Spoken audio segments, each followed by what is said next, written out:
It were only through watching a documentary on BBC TV that I learnt the teenage Princess Diana had photographs of Prince Charles on a bedroom wall, and I could only wonder how the future of the British monarchy would have evolved if only her father had had foresight to take her on a jaunt to the local opticians before the inevitable happened.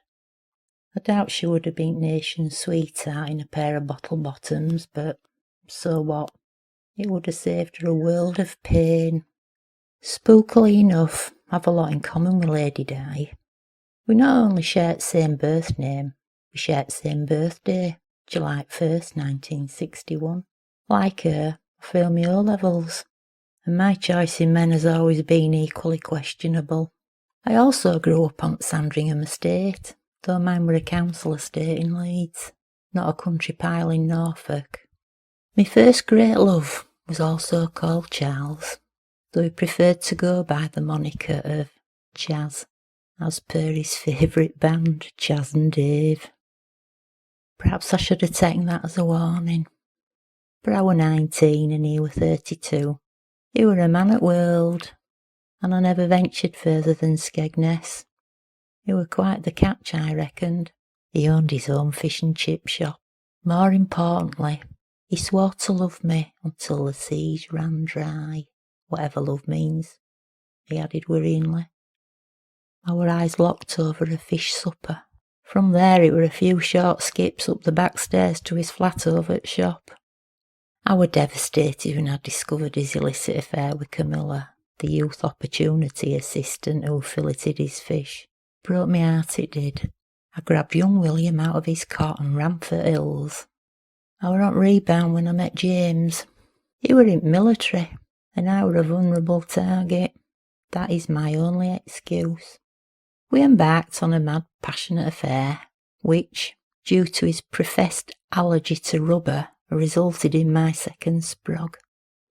To complicate matters further, Chaz, who continued to stalk me, was convinced said second sprog Harry were fruit of his own loins, despite the fact I'd not been the new cod on his block since 1984. It were all an horrible mess, and James failed me in my moment of need. He packed up his combats, and with his assault weapon between his legs, in the hasty retreat to his mother's home in Devon, and that were end of that. I were living in a women's hostel around that time. I took my first steps towards recovery by going to gym, and that's where I met the other Will the ex-rugby player and second-hand car salesman. He wasn't the brightest, but oh, what a body. He were crackers about me, were Will. Unfortunately, his wife were just crackers. Let me state for record, I had no idea he was married. He, however, conveniently forgot to mention it until I got a brick through my window with her threatening to chop off his bits and to make my life a living hell. I'd had enough of drama by this stage. I thought if I didn't get it sorted, I'd end up on Jeremy Kyle. So I had to move on again. But this time I was determined to make a proper go of it. I thought, where could I go where no one would ever find me? And I could only come to one conclusion.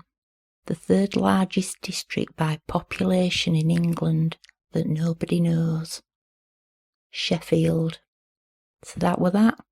Moved me and kids to the Socialist Republic of South Yorkshire and started again from scratch. And that's where similarities between me and my namesake diverge, thankfully. It wasn't easy surviving on job seekers with 2 kids, but I got work experience that led to a job in civil service, which in turn led to Brian. For the first time in my life, I met a man with whom I was not in love, but I knew Brian would be good for me. The first date led to a second, led to a family outing. Brian loved me. He loved me boys. He were willing to take us all on. It felt like a good deal. And it has been a good deal. A bit passionate there, but there's a lot to be said for a kind, decent human being who loves me and looks after us. And if it's any consolation, I've grown to love him. Because he is kind and fair and decent, and he loves us. I love him for all the right reasons. Well, sometimes he sings to me late at night in bed. He sings that song Kenny Rogers sang, Lady, and he kisses me and he calls me his Lady Di. And then he falls asleep. He's my joy.